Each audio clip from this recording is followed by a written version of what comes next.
Commander Hyun-woo stood on the bridge of the Earth defense ship Horizon, staring at the distress signal that flickered across his screen.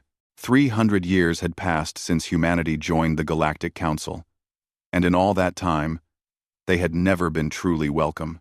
The other species saw Earth as a primitive world, and humans as little more than clever animals who had stumbled into space travel. The signal came from the edge of known space, from a Velcari research station. The Velcari Dominion was one of the 3 ancient empires that controlled most of the galaxy. They were powerful, proud, and had never hidden their contempt for humanity. Still, a distress signal was a distress signal. Hyun-woo gave the order to investigate. When the Horizon arrived at the station, they found it dying. Fires burned in the void, and bodies floated among the debris. Hyun-woo ordered his crew to search for survivors. Pilot Jia took a small team across the wreckage, moving carefully through the twisted metal and shattered glass. Inside the station, they found something unexpected. The Velcari had been running experiments on a species that was just beginning to develop intelligence. The creatures were still in their early stages, barely able to use tools, but the Velcari had been testing weapons on them. Jia felt sick as she saw the bodies of the small, innocent beings scattered throughout the laboratory. Then the Velcari arrived. A diplomatic ship appeared, and Ambassador Torvas Prime himself came aboard the Horizon. He was tall and elegant, with skin that shimmered like oil on water. When Hyun-woo tried to explain what they had found, Torvas waved him away like one might dismiss a servant. "Your concern is not required, human," Torvas said, his voice cold and smooth. "This is Velcari business. Return to your little corner of space and leave matters of importance to your betters." Hyun-woo felt anger rise in his chest, but he kept his voice calm. "We answered a distress call. We found evidence of illegal experimentation on a protected species. The Council will want to know about this." Torvas laughed, a sound like breaking glass. "The Council does what we tell them to do. You are barely evolved primates from a savage world. Your opinion means nothing." While Torvas spoke, Jia continued searching the wreckage. Deep in the station's core, she found something the Velcari had missed. It was an ancient data archive, sealed in a container that bore markings she had never seen before. She brought it back to the ship without telling the Velcari. Dr. Tae-sung, the fleet's expert on alien history, worked for days to decode the archive. What he found changed everything. The data was old, incredibly old, dating back 800 years to a time before humanity had left Earth. It contained detailed records of a species called the Marrow. The Marrow had been explorers and scientists. They had visited Earth during humanity's early industrial age, observing humans from a distance. According to the records, they had seen something in humanity that impressed them. Despite living on a world filled with danger, disease, and natural disasters, humans had not just survived, but thrived. They had built cities, created art, and dreamed of reaching the stars. The Marrow had decided to help. They left behind technology, hidden in places where humans would eventually find it. Mathematical formulas carved into ancient structures, materials with properties that seemed impossible, designs that would inspire future scientists. All of it was carefully placed to guide humanity toward space travel, without revealing the Marrow's existence. But the records told a darker story too. The Marrow had refused to join the 3 empires that dominated the galaxy. They believed in freedom and independence, and they would not bow to anyone. So the Velcari, the Ashir, and the Threen had worked together to destroy them. They hunted the Marrow across the stars, killing them world by world, until not a single one remained. The last Marrow had left a message in the archive. Tae-sung played it for Hyun-woo on the bridge. The hologram showed a being that looked almost human, but with eyes that held depths of sadness and wisdom. "To the humans of Earth," the Marrow said, "when you reach the stars, remember us. We gave you the keys to the cosmos, because we saw in you what the empires fear most. You come from a world that tries to kill you every single day. You learn to fight, to adapt, to never surrender. The empires come from paradise worlds, where everything is easy. They know only comfort and control. They will fear you because you understand what they never can: the will to resist tyranny at any cost. One day, the debt will be called. When that day comes, do what we could not. Break their power. Free the galaxy. Hyunwoo called an emergency session of the Galactic Council. Representatives from hundreds of worlds gathered in the Great Chamber on the neutral station above Centauri Prime. Hyunwoo presented the evidence, showing the Council the truth about the Marrow and the technology they had given to humanity. The chamber erupted in chaos. Many species had never heard of the Marrow. Others had been told lies about them. But the evidence was clear and undeniable. Torvus Prime stood, his face twisted with rage. This means nothing. Ancient history. The Marrow were rebels and terrorists. They deserved their fate. Captain Yunji, commander of Earth's Second Fleet, stepped forward. She had been silent until now, but her voice cut through the noise like a blade. The Marrow left more than just records. They left coordinates to a weapons cache, technology more advanced than anything the empires possess. And we've already found it. The silence that followed was absolute. Every eye in the chamber turned to the human delegation. The three empires had maintained their power through superior technology for thousands of years. The idea that humans might possess something better was unthinkable. The Ashir representative spoke next, her voice mechanical through her translation device. If this is true, you must surrender it to the Council immediately. No, Hyunwoo said simply. The three delegates' compound eyes fixed on him. Being part of a hive mind, it spoke with the voice of billions. Then, you declare yourself an enemy of galactic civilization.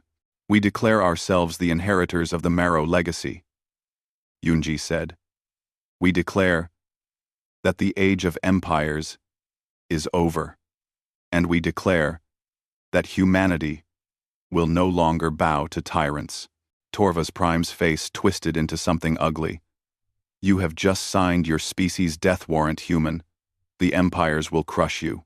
We will turn your world to ash and scatter your bones among the stars. Hyunwoo met his gaze without fear. You're welcome to try. The council session ended in chaos.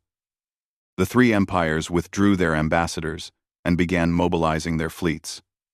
Every species in the galaxy watched and waited to see what would happen next. Most expected the humans to be destroyed within weeks. They were wrong. The Velcari Dominion struck first. They sent a battle fleet of 200 warships to the Tau Ceti system, where humanity had established several colonies. The largest was New Sol, home to 3 million people. The Velcari expected an easy victory. They had fought wars for thousands of years, and their technology was proven and reliable. Humans were newcomers, who barely understood the basics of space combat. Commander Hyunwoo received the warning 30 minutes before the Velcari fleet arrived. It was not enough time to evacuate. It was barely enough time to prepare. He had only 15 ships under his command, and most of them were older models that other species had sold to humanity because they were nearly obsolete. All ships. This is Horizon, Hyunwoo broadcast to his small fleet. We're outnumbered 13 to 1. Standard tactics won't work. We're switching to Deathworld protocols. On the other ships, human captains smiled grimly. They knew what that meant. The galaxy fought wars according to rules that had been established over thousands of years. There were proper formations, acceptable weapons, and honorable conduct. Humanity was about to break every single one of those rules. The Velcari fleet emerged from faster-than-light travel in perfect formation. Their ships were beautiful, sleek vessels that looked more like works of art than weapons of war. Admiral Keithus commanded from the flagship, confident in his inevitable victory. He opened a communication channel to the human fleet. "Surrender your colonies and your ships," Keithus said. "We will allow your civilians to evacuate before we claim these worlds for the Dominion." Hyunwoo's response was to cut the channel and give the order to attack. The human ships scattered in all directions, moving in patterns that seemed random and chaotic. The Velcari tried to follow, but their formations became confused. Then, the first surprise hit them. What the Velcari sensors had identified as debris floating in space suddenly activated. Hundreds of small drones that had been disguised as wreckage came to life, accelerating toward the Velcari ships. Each drone carried a small nuclear warhead. The Velcari point defense systems destroyed most of them, but not all. 12 warheads detonated against Velcari shields, overloading them with electromagnetic pulses. While the Velcari fleet was recovering, the human ships launched their second wave. These were not missiles but simple metal projectiles, accelerated to incredible speeds by magnetic rails. The galaxy had abandoned kinetic weapons centuries ago because they were primitive and inaccurate. But humans had made them work. The projectiles tore through weakened shields and ripped into Velcari hulls. Admiral Kethis was shocked but not defeated. He had lost 8 ships, but he still had overwhelming numbers. He ordered his fleet to close the distance and use their energy weapons. The Velcari beam weapons were powerful and precise, cutting through space with deadly accuracy. But the humans did not run.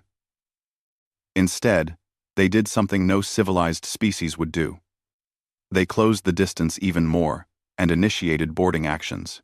Small attack craft launched from the human ships, moving too fast and erratically for the Velcari targeting systems. They latched onto Velcari hulls and burned through with cutting torches. Human soldiers in combat armor poured into the enemy ships. The Velcari crew had never experienced boarding actions. Modern warfare did not involve hand-to-hand combat. But humans had been fighting each other in close quarters for thousands of years. The Velcari soldiers wore light armor designed for ship duty. The humans wore heavy combat suits and carried weapons that fired solid projectiles at supersonic speeds. The fighting inside the Velcari ships was brutal and swift. The Velcari had longer reach and better reflexes, but humans fought in coordinated teams, covering each other and moving with practiced precision. More importantly, humans seemed to feel no fear. Even when wounded, they kept fighting. Even when outnumbered, they pressed forward. One Velcari soldier later described the experience in a report that was shared across the Empire. "They are demons. They do not stop. You shoot them, and they keep coming. You wound them, and they drag themselves forward. They fight like every battle is their last." How do you defeat an enemy that does not fear death? Quote, "Within 3 hours, the humans had captured or destroyed 60 Velcari ships. Admiral Kethis ordered a retreat. It was the first time in 500 years that the Velcari Dominion had lost a major battle. News of the victory spread across the galaxy faster than light. Dr. Tae Sung was invited to address the Galactic Council and explain how humanity had won. Many species wanted to understand what made humans so effective in combat. Tae Sung stood before the council and displayed a hologram of Earth. "This is our homeworld. We call it Earth, but the galaxy classifies it as a Class 12 death world. That is the highest danger rating possible." He rotated the hologram, highlighting different regions. 90% of life on Earth is trying to kill and eat the other 10%. Our world has super predators that can run faster than your fastest ground vehicles. It has diseases that can kill millions in weeks. It has weather patterns that spawn storms with winds strong enough to destroy cities. It has tectonic activity that causes earthquakes and volcanic eruptions. It has regions so cold that exposed flesh freezes in minutes, and regions so hot that water boils away. The council members shifted uncomfortably. Many of them came from paradise worlds with perfect climates and no dangerous wildlife. Humanity did not evolve to be comfortable, Tae Sung continued. We evolved to survive. Every single adaptation we have is designed to keep us alive in a world that wants us dead. We can run for hours without stopping. We can survive injuries that would kill most species. We can eat food that is literally poisonous to other beings, and call it spicy. We form social bonds so strong that we will die for strangers who look like us. And most importantly, we never, ever give up. He paused, letting his words sink in. The empires evolved on easy worlds. You developed technology because you had the luxury of time and safety. You never had to fight for every single day of your existence. That is why you will lose this war. Because we know how to fight, and you have forgotten. While Taesung spoke to the council, engineer Su Jin was working in a secret facility beneath the surface of Luna. She and her team had been studying the Marrow weapons cache since its discovery. The technology was incredible, far beyond anything humanity had created on its own. The most important discovery was what the Marrow called adaptive warfare systems. These were artificial intelligence programs that could learn from every battle, identifying enemy patterns and developing counter-tactics in real time. Sujin had integrated them into new ship designs, creating vessels that became smarter and more dangerous with every engagement. She also found designs for quantum disruptors, weapons that could phase through energy shields as if they did not exist. And, most disturbing of all, blueprints for biosynth soldiers. These were artificial beings that looked almost human but were stronger, faster, and could survive in environments that would kill natural humans. Sujin presented her findings to Captain Unji, who had been promoted to lead Earth's offensive operations. Unji studied the designs with a mixture of awe and concern. "Can we build these?" Unji asked. "We already are," Sujin replied. "The first quantum disruptors will be ready in 2 weeks. The biosynth program will take longer, but we have enough data to start production." Unji nodded slowly. "Good. Because the Velcari just retreated. But the other empires are watching. When they see that we beat the Velcari, they will come for us together." She was right. The Ashir Collective and the Threen Sovereignty were already in communication with the Velcari. They were forming an alliance. Something that had not happened in 1,000 years. They called it the Grand Armada. But Yunji did not wait for them to attack. 2 weeks after the Battle of Taeti, she led a strike force deep into Velcari space. Her target was their primary shipyard at Kelvar Station, where most of the Dominion's fleet was constructed.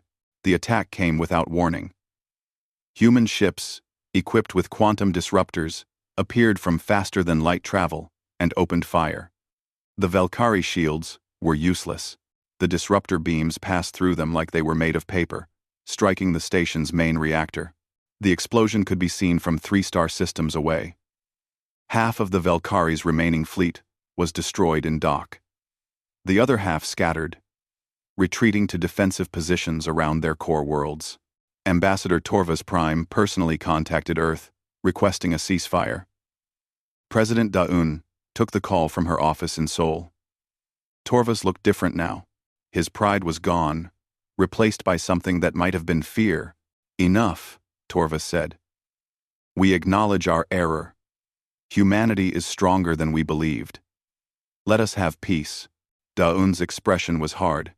"You declared war on us. You tried to destroy our colonies.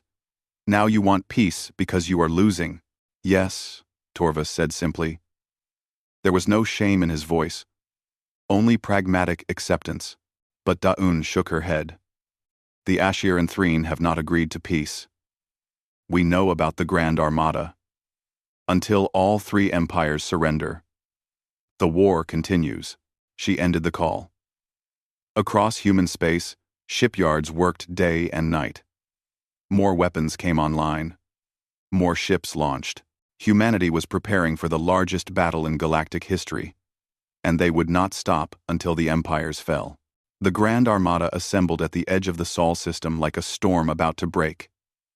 10,000 warships from 3 empires, the largest military force ever gathered in galactic history. The Velcari provided 4,000 ships despite their recent losses. The Ashir Collective contributed 3,000 vessels equipped with the most advanced computer systems in the galaxy. The Threen Sovereignty sent 3,000 ships controlled by their hive mind, able to act with perfect coordination. They came to destroy Earth, to make an example of humanity that would echo across the galaxy for millennia. No species would ever dare challenge the empires again. Admiral Kethis of the Velcari stood on the bridge of the command ship, watching Earth grow larger on his screens.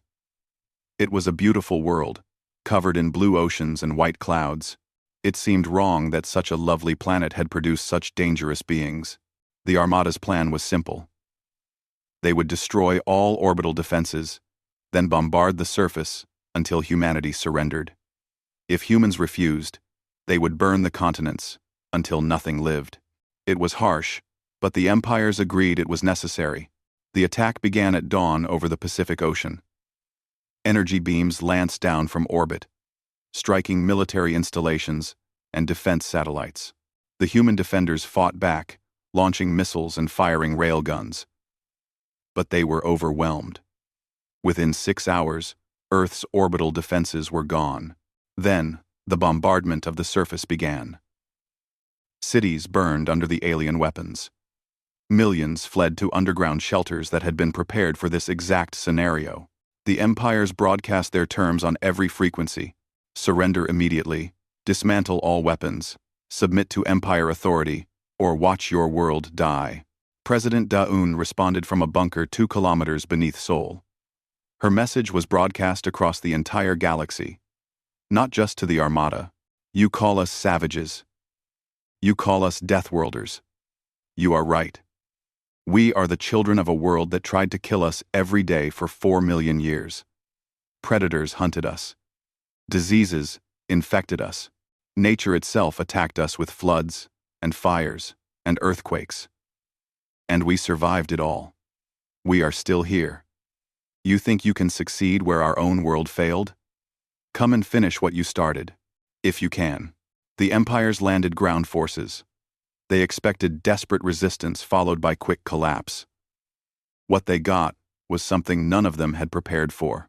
The Velcari landed near Shanghai with 50,000 soldiers. The city appeared empty, evacuated. Their sensors showed no active weapons. They advanced carefully into the ruins, moving through streets lined with damaged buildings. Then the city came alive. Humans emerged from sewers, from basements, from hidden bunkers built into every structure. They had weapons, some military-grade but others improvised from civilian materials.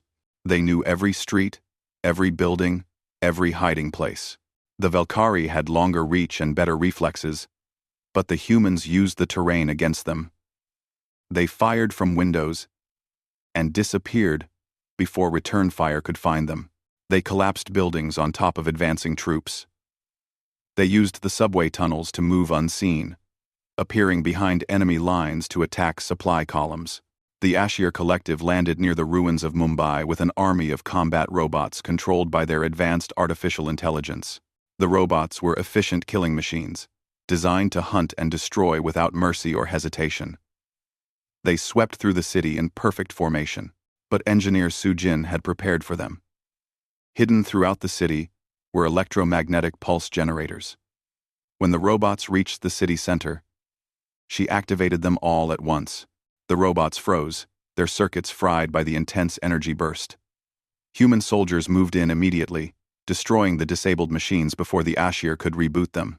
The Threen landed in the Amazon rainforest with 100,000 warriors. Their hive mind gave them perfect coordination. They could anticipate each other's actions and work together with flawless precision. But the Amazon was not like their home world. The heat was oppressive. The humidity made it hard to breathe. Insects swarmed them, biting through their armor. And humans hunted them. Commander Hyun Woo had taken command of the South American resistance. He taught his people to fight like the jungle itself, appearing from nowhere to strike and then vanishing into the green hell before the Threen could respond. The hive mind was used to controlling everything, but it could not control the chaos of the rainforest. The ground war became a nightmare for the invaders. They had trained for conventional warfare between organized armies. Instead, they faced an entire population that refused to surrender. Every human seemed to be a soldier. Old people set traps. Children acted as scouts. Scientists built improvised explosives. Teachers coordinated resistance cells. What made it worse was Earth itself. The planet was trying to kill the invaders, just as it had tried to kill humanity for millions of years. The Velcari struggled in Earth's heavy gravity, which was twice what they were used to. The Ashir's cybernetic implants malfunctioned in Earth's magnetic field. The Threen discovered that Earth's atmosphere contained microorganisms their immune systems could not handle. They started getting sick. Admiral Keithis received reports from the ground commanders. The messages were all similar. Heavy casualties. Low morale. Requesting reinforcement or extraction. One Velcari captain wrote simply, "These beings are not soldiers. They are demons who refuse to die. Every human fights like they have nothing to lose. How do we defeat that?" 1. While the Armada focused on Earth, humanity's hidden fleets launched their counterattack. For 2 years, human shipyards throughout the Sol system had been building warships in secret. They had used the asteroid belt to hide their construction, assembling vessels where the Armada's sensors could not find them. Admiral Bo-Ra commanded the largest of these hidden fleets. She was young for an admiral, only 35 years old, but she had proven herself in every battle since the war began. She waited until the Armada was fully committed to the siege of Earth. Then she struck. Her fleet emerged from behind Jupiter's moons, 500 ships equipped with Marrow technology and crewed by humans who had spent their entire lives preparing for war. They did not attack the Armada directly. Instead, they went after the supply lines. The Armada needed constant shipments of fuel, ammunition, and supplies to maintain the siege. These supplies came through a series of faster-than-light jump points that connected the empires to Sol system. Bo-Ra's fleet systematically destroyed those connection points, stranding the Armada without reinforcements. Captain Unji led a second fleet that targeted the Armada's command structure. Using fast attack ships, she hunted down the communication vessels that coordinated the 3 Empire forces. Without those ships, the Armada began to fragment. The Velcari, Ashir, and Threen had different tactics and different goals. The hive mind of the Threen clashed with the individualistic Velcari commanders. Arguments broke out over strategy. On Earth, the resistance continued. Dr. Tae-sung studied the intercepted communications from the alien forces. What he read shocked him. The aliens were terrified. Their reports described humans as unnatural beings who did not follow the normal rules of warfare. One Ashir report claimed that humans weaponized everything, including their own mortality. A Threen warrior described watching a wounded human soldier charge forward with a live grenade, choosing to die to take enemies with him. But it was not just fear in the reports. There was also confusion. The empires had been told that humans were primitive and stupid. Instead, they found a species that was clever, adaptable, and ruthless when necessary. The empires had believed their own propaganda, and it was destroying them. Tenel Stan, with ADZ. 6 months after the siege began, the Grand Armada was falling apart. They had lost 6,000 ships, more than half their force. They controlled no territory on Earth. Their supply lines were cut. Their soldiers were exhausted, sick, and demoralized. Admiral Keithis called a meeting of the Empire commanders. The holographic conference was tense. The Ashir representative, a being that was more machine than organic, spoke first. "This is unsustainable. We are losing ships faster than we can replace them. Our forces on the ground are requesting extraction." The Threen hive mind agreed.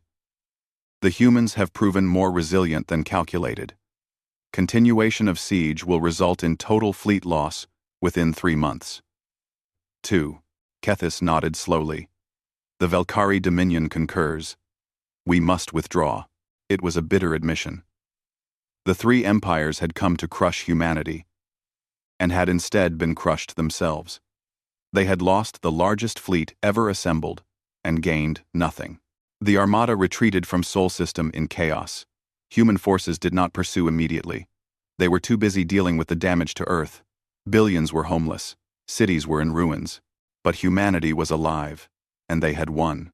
President Da-un stood in the wreckage of Seoul, looking up at the sky where the last enemy ships were disappearing. Around her, humans were already beginning to rebuild. That was what they did. They survived, they adapted, and they continued. She knew the war was not over. The empires had retreated, but they still controlled most of the galaxy. They would regroup and try to find new ways to defeat humanity. But Da-un also knew something the empires did not yet understand. The siege of Earth had not weakened humanity. It had made them angry, and now they were coming for the empires. The war changed after Earth's survival. Humanity stopped defending and started hunting. Commander Hyun-woo was promoted to Fleet Admiral and given command of the Marrow Legacy Fleet, 2,000 warships built with technology that made them the most advanced vessels in the galaxy. He had one mission: dismantle the three empires piece by piece. The campaign began with the Outer Territories, the worlds the empires had conquered centuries ago and ruled through fear and military force. These planets had been waiting for someone to free them. That someone turned out to be humanity. Admiral Hyun-woo's first target was the Ashir mining colony at Vecros 4. The Ashir had enslaved the native population, forcing them to work in dangerous mines extracting rare minerals. When the human fleet arrived, they did not attack immediately. Instead, they broadcast a message to everyone on the planet. We are humanity. We come to offer you freedom. Join us, and we will help you throw off your chains. Refuse, and we will leave you to your fate. You have 1 hour to decide. We, the enslaved population of Vecros 4, rose up immediately. They attacked their Ashir overseers with mining tools and improvised weapons. The Ashir garrison called for help, but before reinforcements could arrive, human ships destroyed the orbital defense platforms. Captain Yoonji led a ground team that helped the rebels take control of the government buildings. Within 6 hours, Vecros 4 was free. The liberated population joined the human cause, providing information about other Ashir colonies and military positions. It became a pattern that repeated across the galaxy.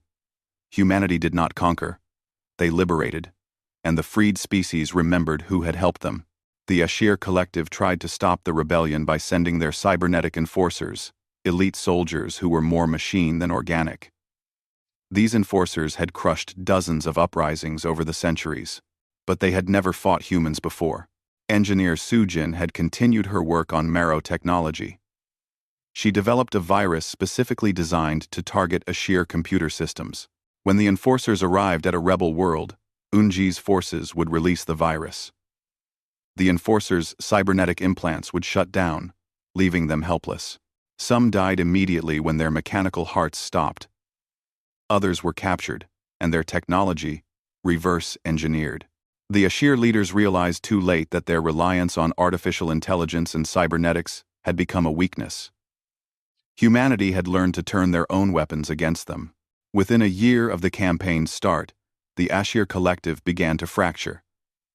Individual worlds declared independence. The central government lost control of its territories. What had been a unified empire became dozens of feuding technocracies, each trying to survive on their own. While the Ashir fell, Admiral Bo-Ra focused on the Threen sovereignty. The Threen were different from the other empires. They were a hive mind, billions of individuals connected through organic neural networks. They acted with perfect coordination because they literally shared one consciousness across their entire species. Bo-Ra studied the Threen for months before attacking. She learned that their hive mind operated from a central nexus, a massive organic computer on their homeworld that processed information from every Threen in the galaxy. Dr.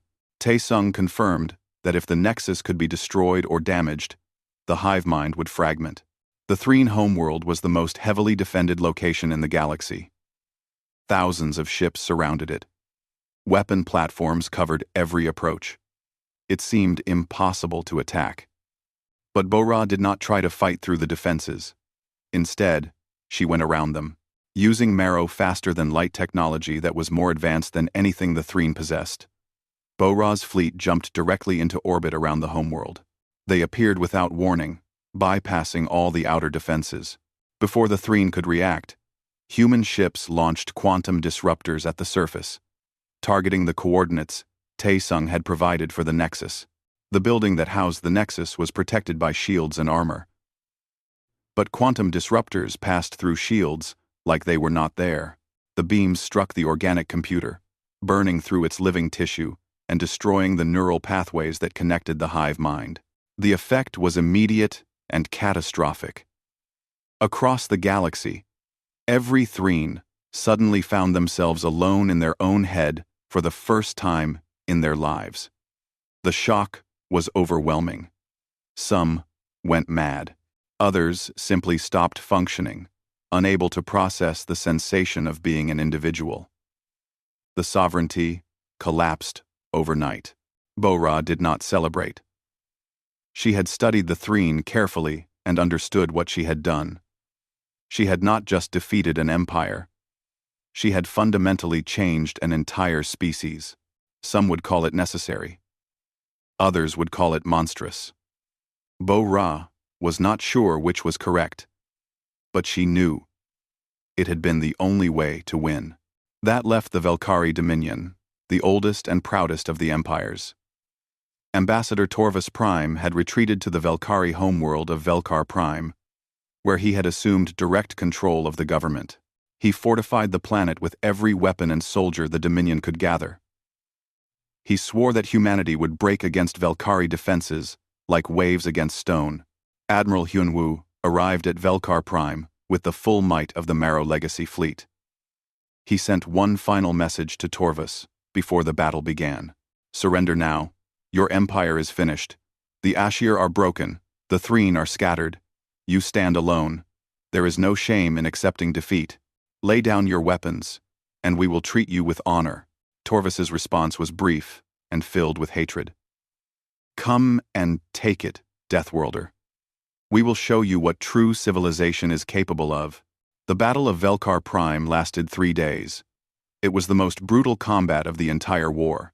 The Velcari fought with desperate courage, knowing they were defending not just their homeworld, but their entire way of life.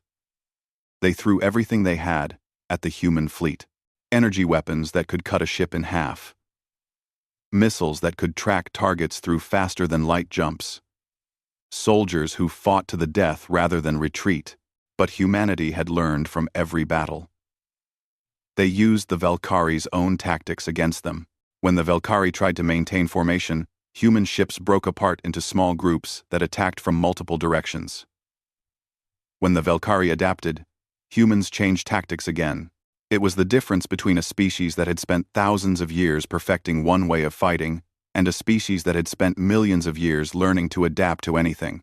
Captain Yoon-ji led the ground assault on Velcar Prime personally. She did not want to destroy the planet or kill civilians. That would make humanity no better than the empires.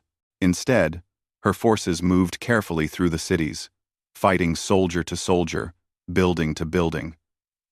It was slow and dangerous work, but it proved something important.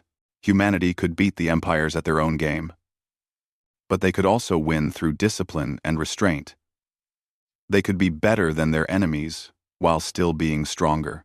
On the 3rd day, human forces reached the government complex where Torvus Prime had made his final stand. He was surrounded by his personal guard, elite warriors who had trained their entire lives for combat. They fought with grace and skill, making the humans pay for every meter of ground. But skill could not overcome numbers and determination. One by one, the guards fell. Finally, only Torvus remained. Unji approached him, with her weapon lowered. "It's over," she said. "Surrender, and your people will be treated fairly." Torvus looked at her with eyes that held both hatred and something else. Understanding. Perhaps. Or respect. You were supposed to be the inferior species. We were supposed to be the pinnacle of civilization. How did savages from a death world defeat us? We were supposed to be the pinnacle of civilization. We were supposed to be the pinnacle of civilization. Yoonji's expression was sad. You were never the pinnacle. You were comfortable. You forgot how to struggle, because everything came easy to you. We never had that luxury. Every day of our existence was a fight for survival.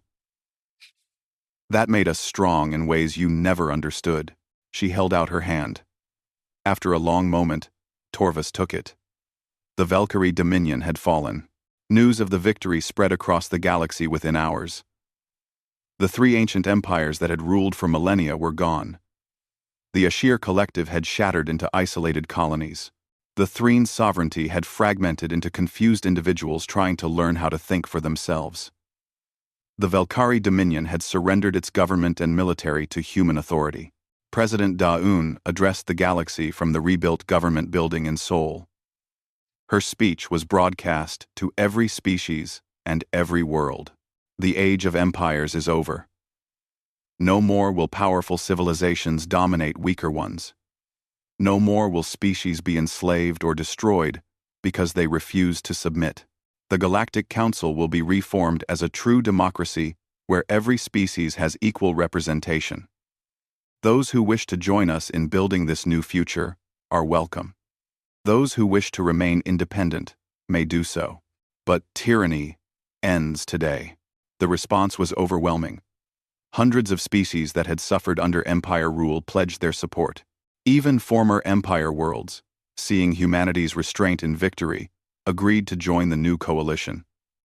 Within months, the political structure of the galaxy had completely transformed, but there were costs. The war had killed billions across dozens of worlds. Earth itself was scarred by the siege. Entire cities had to be rebuilt from nothing. The economic damage would take decades to repair, and humanity had made enemies. Some species feared human power and wondered if humanity would become the next empire. Admiral Hyun-woo understood those fears. He had seen what humanity was capable of when pushed to war. The question now was what humanity would become in peace. 1 year after the war ended, the galaxy was still learning what peace meant. The Galactic Council had been rebuilt from the ground up. Every species, no matter how small or weak, had a voice and a vote. Decisions required majority agreement, not the approval of powerful empires.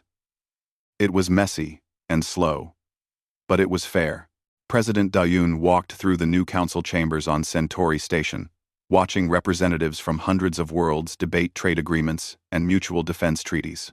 Some of them had been enemies just months ago. Now they were learning to work together.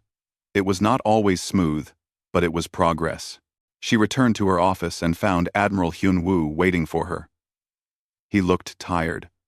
The war had aged him in ways that went beyond physical years. "We have a problem," Hyun-woo said without greeting. "There are protests on former Velcari worlds. Some populations want the old government back. They say humans forced change on them without asking permission." Daun sat down heavily. "They're not entirely wrong. We overthrew their government because we believed it was tyrannical. But we made that choice for them." "What do we do?" Hyun-woo asked. "We let them vote," Daun replied. "If they want their old government back, they can have it. As long as they don't attack others or enslave anyone. They're free to govern themselves, however they wish." It was not the answer Hyun-woo expected. He had spent years fighting the empires. The idea of letting them reform seemed wrong. But Daun was right. If humanity forced its will on others, it would become exactly what it had fought against. While politicians struggled with the challenges of peace, Dr. Taesung and engineer Soo-jin continued studying the Marrow archives. They had only scratched the surface of the knowledge the ancient species had left behind. Most of it was peaceful technology. Designs for better medicine, more efficient energy systems, and methods to restore damaged ecosystems. But they also found something disturbing. Deep in the archives was the true history of the Marrow. Information they had kept secret from the galaxy. The Marrow had not always been benevolent explorers. Thousands of years ago, they had been conquerors. The Marrow had built an empire through military force, subjugating weaker species and taking what they wanted. They had justified it by claiming they were bringing civilization to primitive worlds. They had believed they were doing good while causing immense suffering. It was only after centuries of conquest that some Marrow began to question what they had become. They saw the resentment in the species they controlled. They realized that forced progress was not really progress at all. So they made a choice. They dismantled their empire, freed the species they had conquered, and vowed never to rule over others again. But the galaxy did not forgive them. Other powerful species, seeing the Marrow as weak, attacked and eventually destroyed them. The last Marrow spent their final years trying to prevent other species from repeating their mistakes. That was why they had helped humanity. They hoped humans would be strong enough to resist tyranny, but wise enough not to become tyrants themselves. Taesung brought this information to President Da-yoon. She read the report in silence, her expression growing more troubled with each page. The Marrow were trying to break a cycle, she said finally. Powerful species dominate weaker ones. The weak eventually grow strong and overthrow them. Then, the formerly weak become the new oppressors. The cycle continues forever. Do you think we'll repeat it? Taesung asked. Da-eun looked out at the stars visible through her office window. I don't know. We have more power than any species in the galaxy right now. It would be easy to use that power to make others do what we think is right. The question is whether we'll have the strength to not use that power. While this conversation happened, Captain Yoonji was leading an expedition to the edge of known space. The Marrow archives had contained one final secret, coordinates to a location where something important had been hidden. Yoonji took a small fleet and jumped to those coordinates. What they found was a facility built into a nebula, hidden from sensors by the nebula's radiation. Inside, they discovered a cryogenic chamber. And inside the chamber was a living Marrow. The being was ancient, perhaps the last of its species. When Yoonji's medical team revived it, the Marrow opened eyes that held the weight of centuries. It looked around at the humans surrounding it and spoke in a voice that their translation devices barely recognized. Did you break the cycle? Or continue it? Yoonji understood immediately what the Marrow was asking. We defeated the empires. We freed the species they controlled. But we're struggling with what comes next. The Marrow, who gave its name as Vorath, asked to be brought to Earth. It wanted to see the world that had produced the species it had chosen to help so long ago. During the journey, Vorath spoke with many humans, learning about the war and its aftermath. When they arrived at Earth, Vorath stood in the Museum of the Deathworld in Seoul, looking at exhibits that showed humanity's history. There were displays about early human evolution, about the countless dangers ancient humans had faced. There were exhibits about human wars, showing both the worst and best of what humans were capable of. You are still a young species, Vorath said to Yoonji as they walked through the museum. The Marrow made our greatest mistakes when we were young. We were so certain that our way was right that we forced it on others. We caused suffering while believing we were helping. We became monsters while thinking we were heroes. How did you change? Yoonji asked. Pain, Vorath said simply. We felt the pain we caused. We listened to those we had harmed. And we chose to be better. Even though it made us vulnerable, that choice led to our extinction. But it also meant we died with clean hands. Back on Centauri Station, the Galactic Council was debating the most controversial issue since the war's end. What should be done with the Marrow weapons cache? The technology was incredibly powerful. Some argued that humanity should keep it, using it to maintain peace in the galaxy. Others argued that such weapons were too dangerous for anyone to possess. President Da-yoon called for a vote. But she did not want just the council to decide. She wanted every species in the galaxy to have a say. It would take months to organize. But she believed it was important. While the vote was being prepared, Admiral Hyun-woo visited the facility where the Marrow weapons were stored. He walked through rooms filled with devices that could destroy planets or collapse stars. The power contained in this place was almost unimaginable. He thought about the war, about the billions who had died, about the cities that had burned. All that death and destruction. And for what? So that humanity could become the most powerful species in the galaxy? So that they could stand where the empires had stood and make the same mistakes? Hyun-woo made a decision. He contacted Da-eun and told her what he wanted to do. She listened quietly, then agreed. When the vote finally happened, 6 months after the war's end, President Da-eun addressed the galaxy one final time as the results were announced. The vote is complete. By a majority of 63%, the Galactic Coalition has decided to dismantle the Marrow weapons cache. The peaceful technology will be shared freely with all species. The weapons will be destroyed. Some of you believe this makes us weak. Perhaps it does. But we would rather be weak and just than strong and cruel. The decision was controversial. Many humans felt they were giving up their greatest advantage. Military leaders warned that future threats might require those weapons. But the vote had been clear, and Da-eun honored it. Engineer Soo-jin led the dismantling process. It took a full year to safely destroy the weapons while preserving the peaceful technology. When it was finally complete, she felt both relief and loss. They had possessed the power to dominate the galaxy, and they had chosen to give it up. 20 years passed. The galaxy continued to change and grow. The Ashir Collective slowly reformed, this time as a true collective, where individuals chose to join rather than being forced. The Threen learned to function as individuals while maintaining connections with each other through technology rather than enforced hive mind.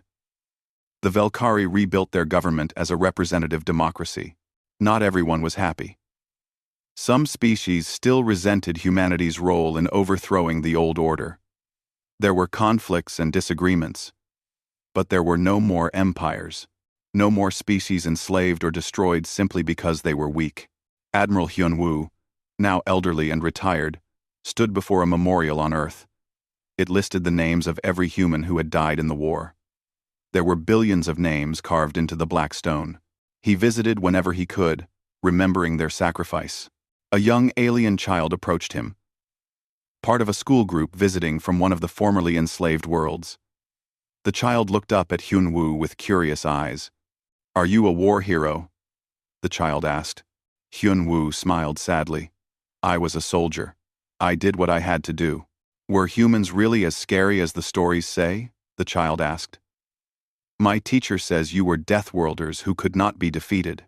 Hyun-woo looked at the memorial, then back at the child. "We were scary. We could be very dangerous when we needed to be. But the most important thing we ever did was choose not to be scary anymore. We had the power to rule the galaxy, and we chose to share it instead. That's harder than fighting. That takes more courage than any battle." The child did not fully understand, but nodded seriously before running back to rejoin the school group.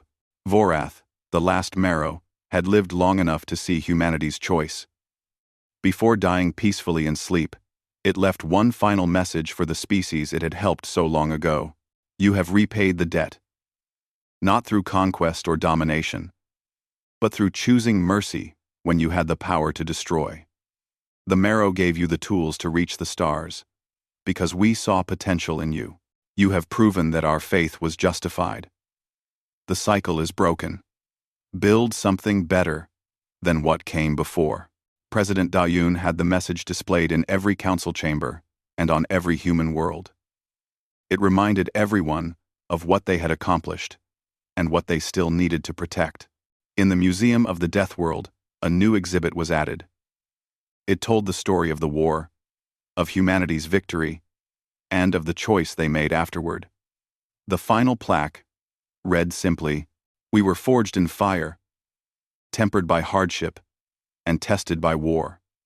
We proved we could be the most dangerous species in the galaxy. But we chose to be something better. We chose peace when it mattered most." That is the true legacy of humanity. That is how Deathworlders became heroes.